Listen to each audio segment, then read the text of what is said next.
Very good morning to all, very good afternoon, very good evening, and very good night. In this lecture, we will discuss self-inductance of solenoid. त्यापूर्वी आपण discuss करूया what is a self inductance. हे या अगोदरच्या लेक्चरमध्ये पण discuss केलं आहे. इथे थोडक्यात रिव्हिजन करूया. तर पहा, इथे एक अशी सिंपल कॉईल असेल.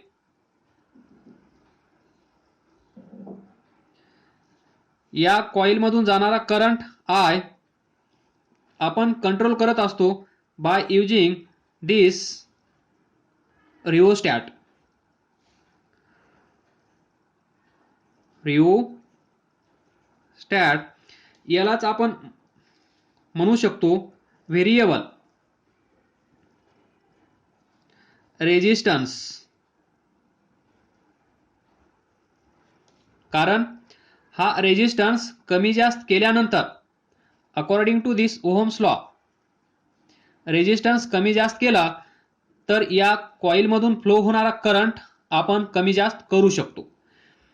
इथे असेल बॅटरी, इथे असेल स्विच बॅटरी बी, स्विच के, आणि अशा प्रकारे हे सर्किट कंप्लीट होईल. ही असेल कॉईल. जेव्हा आपण या कॉईल मधून फ्लो होणारा करंट आय चेंज करतो म्हणजे काय करतो, करंट आपण इन्क्रीज करू शकतो किंवा करंट आपण डिक्रीज करू शकतो. ज्या ज्या वेळेस या कॉईल मधून फ्लो होणारा करंट आय आपण इन्क्रीज करतो किंवा डिक्रीज करतो त्यावेळेस काय इफेक्ट होतो हे आपण या अगोदरच्या लेक्चरमध्ये छानसं डिस्कस केलं आहे. इथे पहा, हा कंडक्टर असेल. या कंडक्टर मधून करंट आय फ्लो होत असेल तर this current carrying conductor produces magnetic field. आणि या ज्या लाईन्स आहेत त्या लाईन्सला आपण काय म्हणतो, मॅग्नेटिक फील्ड लाईन्स. बरोबर. ज्या वेळेस या कॉईल मधून फ्लो होणारा करंट आपण इन्क्रीज करतो किंवा डिक्रीज करतो त्यावेळेस डायरेक्ट इफेक्ट कशावर होत असेल, जर करंट या कंडक्टर मधून फ्लो होणारा आय आपण इन्क्रीज केला, करंट इन्क्रीज केला तर मॅग्नेटिक फील्ड इन्क्रीज होत असतं, हे आपल्याला माहित आहे. जर करंट डिक्रीज केला तर मॅग्नेटिक फील्ड डिक्रीज होतं. तर पहा, magnetic field due to this straight current carrying conductor at this point. जर हे डिस्टन्स आर असेल तर हा पॉइंट ए, तर magnetic field at point A किती असतं, mu naught divided by 2 pi into current divided by this distance. Current in straight long wire can produce magnetic field at this A point which is equal to mu naught divided by 2 pi into या conductor मधून flow होणारा current I divided by this distance. From this we can say magnetic field at point A is directly proportional to current. तर पहा, current increase केला तर magnetic field increase होतं, current decrease केला तर मॅग्नेटिक फील्ड डिक्रीज होतं. हे इथून तुम्हाला पाहायला भेटेल, अनुभवायला भेटेल. तर एवढं निश्चित झालं, ज्यावेळेस या कंडक्टर मधून फ्लो होणारा करंट आपण इन्क्रीज केला किंवा डिक्रीज केला तर थेट इफेक्ट कशावर होत आहे, मॅग्नेटिक फील्डवर. मग त्या मॅग्नेटिक फील्डमध्ये असणाऱ्या मॅग्नेटिक फील्ड लाईन्स काय होतील, इथे इन्क्रीज होतील, इथे डिक्रीज होतील. मग what is magnetic flux, magnetic flux म्हणजे काय, ही कॉईल असेल, या कॉइलमधून जाणाऱ्या या मॅग्नेटिक फील्ड लाईन्स इकडून येत असतात, या अशाच इकडे या सरफेसमधून या एरियामधून पास होत असतात. याला आपण म्हणतो मॅग्नेटिक फील्ड लाईन्स. आणि मॅग्नेटिक फ्लक्स म्हणजे काय? Phi is equal to total number of magnetic field lines passing through this area. हा जो एरिया आहे पहा इथे, हा एरिया, या एरियामधून एवढ्या मॅग्नेटिक फील्ड लाईन्स पास होत आहेत. म्हणजे total number of magnetic field lines passing through this area. जर तो एरिया ए असेल तर ए, याचा एरिया आपण कन्सिडर करू ए. तर phi is equal to B dot A, B bar dot A bar is equal to B A cos theta, where theta is angle between B and A. तर इथे पहा, this is direction of magnetic field आणि A is what? Area vector. हा जो surface आहे, हा जो area आहे, हा एरिया मी इथे सेपरेट ड्रॉ करतो. तर याचा एरिया वेक्टर कसा असतो? या सरफेसला, या एरियाला परपेंडिक्युलर. हे सर्वांना माहित आहे. म्हणजे एरिया वेक्टर इथे या डायरेक्शन मध्ये आहे, मॅग्नेटिक फील्ड या डायरेक्शन मध्ये आहे. म्हणजेच this is magnetic field, this is area vector B bar A bar. तर या दोन लाईन्स एकमेकांना कशा झाल्या? पॅरलल. मग सर्वांना माहित आहे angle between two parallel line किती असतो? Theta is equal to 0. मग cos 0. Phi is equal to B A cos 0 is equal to B A, that is phi is equal to B A. याला आपण म्हणतो मॅग्नेटिक फ्लक्स. तर पहा, या magnetic flux directly proportional to magnetic field.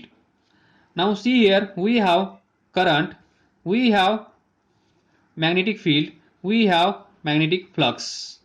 तर आपण इथून पाहिलं, जर करंट इन्क्रीज केला तर मॅग्नेटिक फील्ड इन्क्रीज होत आहे, जर करंट डिक्रीज केला तर मॅग्नेटिक फील्ड डिक्रीज होत आहे. मग जसं करंट इन्क्रीज केल्यामुळे मॅग्नेटिक फील्ड इन्क्रीज होत आहे, तर या एरियामधून जाणाऱ्या total number of magnetic field lines increase होतील. जर या एरियामधून जाणाऱ्या मॅग्नेटिक फील्ड लाईन्स इन्क्रीज होतील तर मॅग्नेटिक फ्लक्स पण इन्क्रीज होईल. येतंय का लक्षात? इथे पहा, phi directly proportional to magnetic field and magnetic field is directly proportional to current. तर phi directly proportional to B, B directly proportional to current. तर म्हणजे करंट इन्क्रीज केला तर इथे पहा, if current increases phi also increases, if current decreases phi also decreases. बरोबर? प्रत्येक वेळेस नाही, हा एरिया वेक्टर जर रोटेट झाला तरी पण मॅग्नेटिक फील्ड लाईन्स वर इफेक्ट होतो, ते आपण इथे कन्सिडर करत नाहीयेत. इन जनरल आपण डिस्कस करत आहोत. तर एवढं लक्षात तुमच्या आला असेल, करंट इन्क्रीज केला तर मॅग्नेटिक फ्लक्स इन्क्रीज होत आहे, करंट डिक्रीज केला तर मॅग्नेटिक फ्लक्स पण डिक्रीज होत आहे. दिस कंडिशन हे लक्षात ठेवा. मग करंट ज्यावेळेस आपण इन्क्रीज करतो त्यावेळेस मॅग्नेटिक फ्लक्स इन्क्रीज होत आहे, करंट ज्यावेळेस आपण डिक्रीज करतो त्यावेळेस मॅग्नेटिक फ्लक्स डिक्रीज होत आहे. म्हणजेच ही जी कॉईल आहे या कॉईलमधून फ्लो होणारा करंट ज्यावेळेस आपण या व्हेरिएबल रेजिस्टन्सचा यूज करून व्हॅरी केला त्यावेळेस कशावर इफेक्ट झाला? Five, that is magnetic flux. आणि मॅग्नेटिक फ्लक्स जेव्हा जेव्हा कमी जास्त होतात म्हणजेच इन्क्रीज होतात किंवा डिक्रीज होतात त्यालाच आपण म्हणू शकतो जेव्हा जेव्हा मॅग्नेटिक फ्लक्समध्ये चेंज येतो. जेव्हा जेव्हा ही पहा इथे एक टर्न मी दाखवली आहे, अशा इथे भरपूर साऱ्या टर्न्स आहेत. तर जेव्हा जेव्हा या फायमध्ये चेंज येतो, चेंजेस, तेव्हा तेव्हा तिथे EMF तयार होत असतं. According to second law of Faraday of electromagnetic induction, EMF E. आणि हे EMF किती असतं? Minus D phi by D T. Number of turns जास्त असतील किंवा फॉर नंबर ऑफ टर्न्ससाठी n into D phi by D T. हे discuss करून झालं आहे. याला आपण म्हणतो second law given by Faraday for electromagnetic induction, EMI. तर लक्षात आलं. म्हणजे इथे सेल्फ इंडक्टन्सचा अर्थ तुमच्या लक्षात आला असेल. त्याच कॉईलमधून करंट फ्लो होत आहे आणि त्याच कॉईलमध्ये इंड्यूस EMF E तयार होत आहे. पण ते परत लेन्झ लॉनुसार ते कसं तयार होत असेल? अपोजिट डायरेक्शनमध्ये. अपोजिट इन द सेन्स इथल्या मॅग्नेटिक फील्ड लाईन्स कमी होत असतील तर इथे असा करंट तयार होईल. तो करंट या कमी होणाऱ्या मॅग्नेटिक फील्ड लाईन्स इन्क्रीज करण्याचं काम करत असेल. बरोबर. जर इथे असणाऱ्या मॅग्नेटिक फील्ड लाईन्स इन्क्रीज होत असतील तर याच्यामध्ये अशा प्रकारे करंट फ्लो होईल, तो त्या मॅग्नेटिक फील्ड लाईन्स कमी करण्याचं काम करेल. म्हणजे अपोजिट डायरेक्शनमध्ये करंट फ्लो होईल. म्हणजे इकडे जाणाऱ्या मॅग्नेटिक फील्ड लाईन्स वाढत असतील अशा करंट वाढवल्यामुळे, तर तिथे इंड्यूस EMF तयार होईल आणि या इंड्यूस EMF मुळे तिथे करंट असेल, इंड्यूस करंट. हा करंट या कॉईलमध्ये अपोजिट डायरेक्शनमध्ये फ्लो होईल आणि अपोजिट डायरेक्शनमध्ये फ्लो झाल्यामुळे तो अपोजिट डायरेक्शनमध्ये फ्लो होणारा करंट, इंड्यूस करंट, या डायरेक्शनमध्ये मॅग्नेटिक फील्ड लाईन्स तयार करेल. मग या मॅग्नेटिक फील्ड लाईन्स इकडे काही जात आहेत, अपोजिट डायरेक्शनमध्ये काही जात आहेत. मग यांचा नेट रिझल्टंट काय होईल? डिक्रीज होईल. म्हणजे ज्यावेळेस मॅग्नेटिक फील्ड लाईन्स इन्क्रीज होत होत्या त्यावेळेस असा करंट तिथे फ्लो होईल, या इन्क्रीज होणाऱ्या मॅग्नेटिक फील्ड लाईन्स डिक्रीज करण्याचं काम तो इंड्यूस करंट करत असतो. आणि हे सर्व जे घडत आहे ते कुठे घडत आहे? एकाच कॉईलमध्ये. एकाच कॉईलमध्ये. आतापर्यंत आपण डिस्कस करत होतो इथे मॅग्नेट आहे, या मॅग्नेटिक फील्ड लाईन्स इथे असतील अशा, आणि कॉईल त्याच्या शेजारी ठेवलेली असेल. तर याला मोशनमध्ये आणल्यानंतर या कॉईलमध्ये करंट फ्लो होत होता.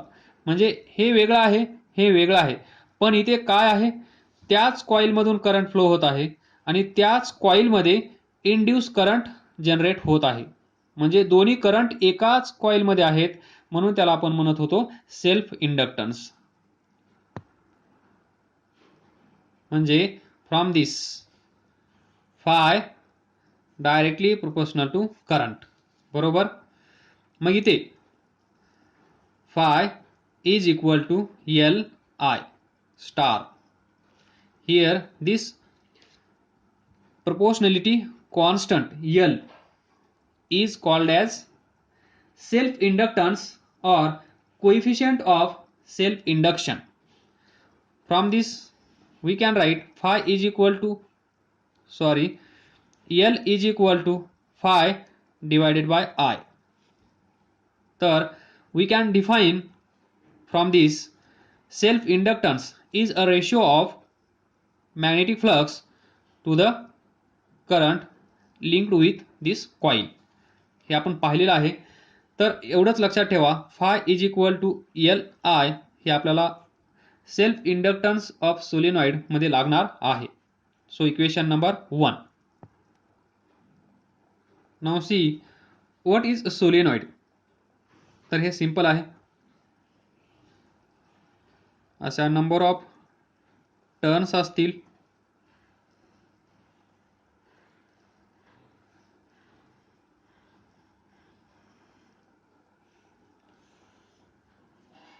याची लेंथ कन्सिडर करूया एल.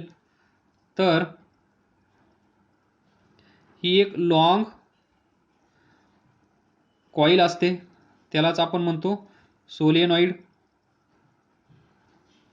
बरोबर. ज्या वेळेस आपण याच्यातून करंट आय पास करतो, म्हणजे या कॉईल मधून करंट आय फ्लो होतो, त्यावेळेस इमॅजिन करू शकता का? तर सर्वजण इमॅजिन करू शकता. करंट इथे येईल, बरोबर. त्यानंतर तो करंट इथे असेल, त्यानंतर तो करंट इथे असेल, त्यानंतर तो करंट इथे असा जात असेल. तो परत इथे येईल, इथून इकडे जाईल, इथे येईल, परत इकडे जाईल. तो इथे असा इथे येईल, इकडे जाईल, परत असा फ्लो होऊन इथे येईल, परत इकडे जाईल, अँड सो ऑन. असा करंट या कॉईलमध्ये फ्लो होत आहे. इमॅजिन करा. हे या अगोदर पण डिस्कस केलं आहे. तर आपल्याला माहित आहे ही जी एक टर्न आहे, ती टर्न मी ते ड्रॉ करतो. ही टर्न कशी असेल, तुम्ही इथे उभारले आहात, बरोबर. इथून तुम्ही इकडे पाहत आहात, त्यावेळेस तुम्हाला ही पहिली टर्न कशी दिसेल, अशी सर्क्युलर. तर इकडून पाहिल्यानंतर करंट कसा आहे पहा. करंट असा फ्लो होत आहे, इकडून वर जात आहे, बरोबर. या साईडला पहा, या कॉईलमध्ये या साईडला वर जात आहे, या साईडला खाली येत आहे, म्हणजे इथे करंट असा फ्लो होत आहे. व्यवस्थित इमॅजिन करा.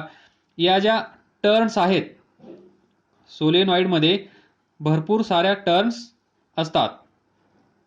या टर्न्स पासून एक लॉंग कॉईल तयार होते आणि या कॉईलला आपण म्हणतो सोलेनॉइड. त्यापैकी एक टर्न मी इथे तुमच्या समोर इमॅजिन करण्यासाठी, तुम्हाला लवकर इमॅजिन होण्यासाठी इथे ड्रॉ केली आहे. आणि ही सिच्युएशन आपण लेफ्ट साइडने ऑब्झर्व करत आहोत. तर करंट असा फ्लो होत आहे, म्हणजे इथून पाहिल्यानंतर करंटची डायरेक्शन कशी आहे, याला कोणती डायरेक्शन म्हणतो आपण, क्लॉकवाईज, बरोबर. Clockwise direction of current. त्यावेळेस हा लूप काय करेल, जर याच्यातून करंट फ्लो होत असेल तर पहा, current carrying conductor produces magnetic field, बरोबर. त्याचप्रमाणे current carrying loop turn also produces magnetic field. तर हे मॅग्नेटिक फील्ड इथे पहा, थोड्या कमी टर्न्स दाखवतो. याच्यातून फ्लो होणारा करंट असा आहे. तर by using right hand rule, हा पेन म्हणजे कंडक्टर, करंटची डायरेक्शन कशी आहे, ही. तर हा कंडक्टर उजव्या हातामध्ये घ्यायचा आहे. ज्या डायरेक्शन मध्ये करंट जात आहे त्या डायरेक्शन मध्ये थंब ठेवायचा आहे. त्यावेळेस ही 4 फिंगर्स, कर्ल फिंगर्स तुम्हाला ऑब्झर्व करायचे आहेत, लेफ्ट साईडला आणि राईट साईडला. ही राईट साईड असेल, ही लेफ्ट साईड असेल, सॉरी. तर लेफ्ट साईडला पहा, ही 4 फिंगर्स. ज्यावेळेस तुम्ही हा पेन म्हणजेच कंडक्टर पकडण्याचा प्रयत्न कराल, त्यावेळेस see motion of this 4 curl fingers कशी आहे, ती 4 फिंगर्स आपल्याकडे येत आहेत असं तुम्हाला जाणवेल, बरोबर. आपल्याकडे येत आहेत म्हणजेच कमिंग आउट ऑफ प्लेन. आपल्याकडे येत आहेत म्हणजेच कमिंग आउट ऑफ प्लेन. कोणत्या साईडला, left side of this conductor, त्याच वेळेस राईट साईडला पहा, राईट साईडला ती कशी आहेत, going in to the plane, प्लेनमध्ये ती जात आहेत असं आपल्याला वाटत आहे. त्याच वेळेस लेफ्ट साईडला आपल्याकडे येत आहेत आणि राईट साईडला ती प्लेनमध्ये जात आहेत. तर हा आहे right hand rule. Right hand rule. तर या साईडला पहा, या साईडला काय होत होतं, कमिंग आउट ऑफ प्लेन, या साईडला going in to the plane. म्हणजेच डायरेक्शन कशी असेल, इथून आपल्याकडे येत आहेत म्हणजे अशी डायरेक्शन, इथून दूर जात आहेत म्हणजेच ही डायरेक्शन, म्हणजेच ही डायरेक्शन असेल मॅग्नेटिक फील्ड लाईन्सची, डायरेक्शन ऑफ मॅग्नेटिक फील्ड. त्याचप्रमाणे हाच रूल तुम्ही इथे यूज करा. एवढाच पोर्शन कन्सिडर करा, लूप कन्सिडर करू नका, एवढाच पोर्शन. मग हा असेल आपल्यासाठी स्ट्रेट कंडक्टर. या सर्कलचा छोटासा पार्ट जर आपण कन्सिडर केला तर तो कसा असतो, स्ट्रेट आपण ॲझ्युम करू शकतो. तर इथे पण तुम्ही हा कंडक्टर, इथे पण कसा असेल पहा, हा स्ट्रेट कंडक्टर कन्सिडर केला तर हाच कंडक्टर होईल. म्हणजे इथे पण मॅग्नेटिक फील्ड कसं तयार होईल, हे असं, बरोबर. मग या मॅग्नेटिक फील्ड लाईन्सची डायरेक्शन कशी असेल, इथे जशी आहे तशीच, म्हणजे इथे अशी, इथे अशी, अशी. इमॅजिन करा, करंट या साईडला जात आहे, त्या डायरेक्शनमध्ये थंब आणि ही कर्ल 4 फिंगर्स पहा, पेनच्या म्हणजे कंडक्टरच्या या साईडला प्लेनमध्ये जात आहेत, म्हणजे अशी डायरेक्शन दाखवली. या साईडला आपल्याकडे येत आहेत म्हणजेच अशी डायरेक्शन असेल आपल्याकडे येणारी, इथे आपल्यापासून दूर जाणारी, म्हणजेच इथे काय करू शकतो आपण, आपल्याकडे येत आहे म्हणजेच कमिंग आउट ऑफ प्लेन, इथे going in to the plane, बरोबर. त्याचप्रमाणे इथे कसं असेल, या साईडला करंटची डायरेक्शन पहा चेंज झाली. एवढा पोर्शन तुम्ही कन्सिडर केला तर करंटची डायरेक्शन चेंज झाली. मग काय करावं लागेल, हेच इथे असेल याच्या उलट, बरोबर. तुम्हाला असा कंडक्टर करावा लागेल. त्यानंतर पहा, या कंडक्टरच्या लेफ्ट साईडला फिंगर्स कसे आहेत, going in to the plane. जर हा पेन पकडला तर पहा, ती फिंगर्स इमॅजिन करा आपल्याकडे येतील. आपल्याकडे कोणत्या साईडला येत आहेत, पेनच्या कंडक्टरच्या राईट साईडला, म्हणजेच या साईडला, या साईडला इथे असं मॅग्नेटिक फील्ड तयार होईल आणि या साईडला going in to the plane, या साईडला coming out of the plane. Going in to the plane म्हणजेच ही डायरेक्शन, कमिंग आउट ऑफ प्लेन म्हणजेच ही डायरेक्शन, या डायरेक्शनमध्ये. तर पहा, inside this loop, inside this turn, याची पण डायरेक्शन कशी आहे, going in to the plane. या साईडची पण कशी आहे, going in to the plane, म्हणजेच ॲड होईल. याच्या आतमध्ये असणाऱ्या मॅग्नेटिक फील्ड लाईन्स दोन्ही याच्यामुळे आणि याच्यामुळे काय होत आहेत, इन्क्रीज, बरोबर. या साईडला एक स्ट्रेट कंडक्टर तयार होत आहे, या साईडला एक स्ट्रेट कंडक्टर तयार होत आहे, हा पण मॅग्नेटिक फील्ड तयार करत आहे. त्याची डायरेक्शन पहा, going in to the plane. हा पण या साईडला पण मॅग्नेटिक फील्ड तयार करत आहे, त्याची डायरेक्शन पहा, going in to the plane. इथे going in to the plane, इथे coming out of the plane. इथे ॲरो असे असतील, इथे ॲरो असे असतील. इमॅजिन करण्याचा प्रयत्न करा. जर हे समजत नसेल तर तुम्ही स्वतः हा राईट हँड रूल यूज करा, त्यावेळेस तुम्हाला नक्कीच फायदा होईल, इमॅजिन होईल. तर अशा मॅग्नेटिक फील्ड लाईन्स इथे तयार होत आहेत एका टर्नमध्ये. अशाच इथे भरपूर साऱ्या टर्न्स अवेलेबल आहेत. तर इथे पहा, inside this loop direction of magnetic field lines कशी आहे, तुम्ही इथे पण अप्लाय करू शकता तो राईट हँड रूल. पहा इथे कसा असेल, या डायरेक्शनमध्ये. हे माझ्यासाठी थोडंसं अवघड होत आहे, मी ही डायरेक्शन कन्सिडर करतो, वर जाणारी ही डायरेक्शन, हा कंडक्टर तर हा कंडक्टर, बरोबर. त्यावेळेस पहा काय होत आहे, मॅग्नेटिक फील्ड लाईन्स इथे पहा, इथे काय होत आहेत, इनसाइड द प्लेन, म्हणजेच इथे तयार होणाऱ्या मॅग्नेटिक फील्ड लाईन्स जर आतमध्ये जात असतील तर मी अशा मॅग्नेटिक फील्ड लाईन्स इथे शो करू शकतो. म्हणजे मॅग्नेटिक फील्ड लाईन्स इथे पहा, या लूपच्या आतमध्ये काय होत आहेत, लूपच्या आतमध्ये जात आहेत, म्हणजे या मॅग्नेटिक फील्ड लाईन्स अशा तयार होतील आतमध्ये जाणाऱ्या. तर या असतील मॅग्नेटिक फील्ड लाईन्स इनसाइड दिस सोलिनॉइड. इथून आतमध्ये जातील, इथून बाहेर निघतील आणि या खूप दूरवरून इथे येतील, या साईडला खूप दूरवरून इथे येतील, या अशा. बरोबर. या साईडची काढता येणार नाही, सेंटरची स्ट्रेट लाईन असेल. आलं लक्षात. म्हणजे या सोलेनॉइडमध्ये मॅग्नेटिक फील्ड लाईन्स आहेत. मग हे पण आपण डिराईव्ह पण केलेलं आहे. मॅग्नेटिक फील्ड या सोलेनॉइडच्या आतमध्ये इथे सेंटरला किती असतं, बी. हे जस्ट रिवाइज केलं आहे, व्हॉट इज अ सोलेनॉइड. तर याच्यातून जाणारा करंट पण आपण इन्क्रीज करू शकतो, डिक्रीज करू शकतो. जर करंट इन्क्रीज केला किंवा करंट डिक्रीज केला तर काय होईल, फाय पण इन्क्रीज होईल आणि इथे फाय पण डिक्रीज होईल. Phi directly proportional to magnetic field, directly proportional to current. So phi directly proportional to current हे आपण आताच रिवाइज केलं आहे. याच्यातून जाणाऱ्या या कॉइल्समधून पास होणाऱ्या या मॅग्नेटिक फील्ड लाईन्स कमी जास्त होतील जर करंट आपण व्हॅरी केला तर. मग त्यानुसार आपण म्हणू शकतो, इथे पहा, phi directly proportional to current, हे तर तुम्हाला माहीतच आहे. त्यानंतर हे झालं एक लूपसाठी. तर n number of turns available असतील तर काय होईल, n टाइम्स मॅग्नेटिक फ्लक्स होईल for n turns.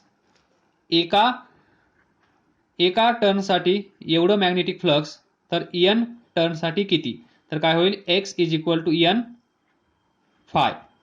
So n phi, इथे तुम्ही फाय बी लिहा, तुमच्या बुकमध्ये असं आहे तर तुम्हाला कन्फ्युजन होणार नाही. तर आपल्याला भेटलं n phi B is directly proportional to current. इथून आपण असं लिहू शकतो का, n phi B is equal to, हे प्रोपोर्शनॅलिटी साइन आपण रिमूव्ह केलं तर इथे कॉन्स्टंट येईल, आणि तो काय असतो सांगा, self inductance. L is a self inductance or coefficient of self induction. हे सर्वांनाच माहित आहे of this coil. From this we can write L is equal to n phi b divided by current, equation number 2.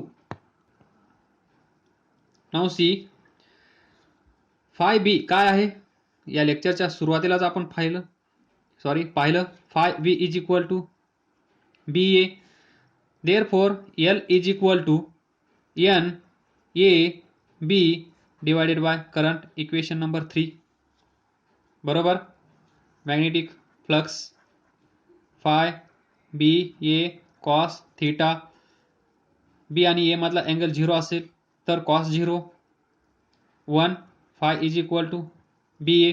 तर या five बीच्या जागेवर आपण बी ए put केलं, ए बी, इक्वेशन नंबर 3. नंतर ही जी कॉइल आहे, कॉइल म्हणजे सोलेनॉइड, तर याच्यामध्ये let n is equal to number of turns per unit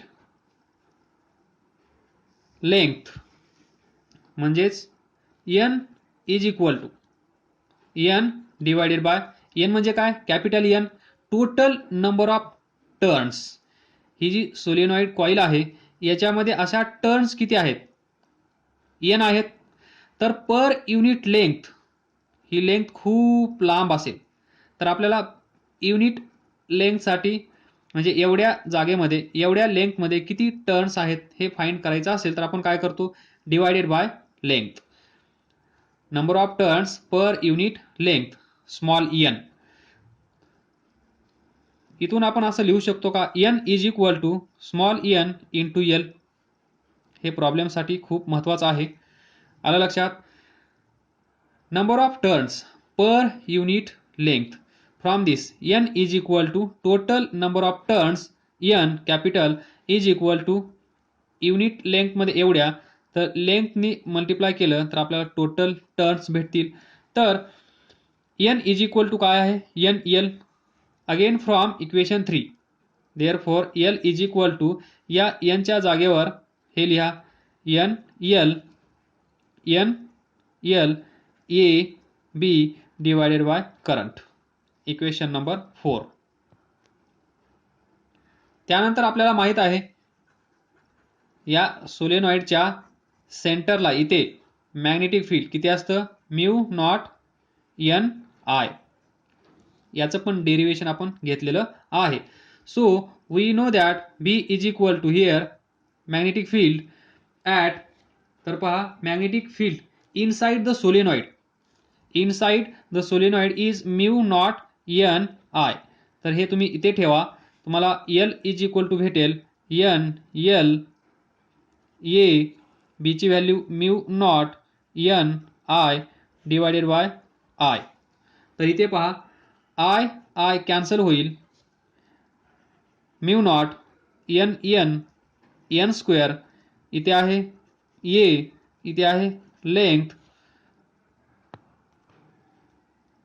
and this is the self inductance of solenoid mu naught n square a into l. इथे तुम्ही लिहा, this is the self inductance of solenoid mu naught तुम्हाला माहित आहे, n number of turns per unit length ते पण माहित आहे, a क्रॉस सेक्शनल एरिया, ही जी कॉईल आहे ही जी सोलेनॉइड आहे याचा क्रॉस सेक्शनल एरिया, आणि l तर माहीतच आहे लेंथ ऑफ दिस सोलेनॉइड. तर या सर्व व्हॅल्यू तुम्ही इथे पुट करून फाइंड करू शकता सेल्फ इंडक्टन्स ऑफ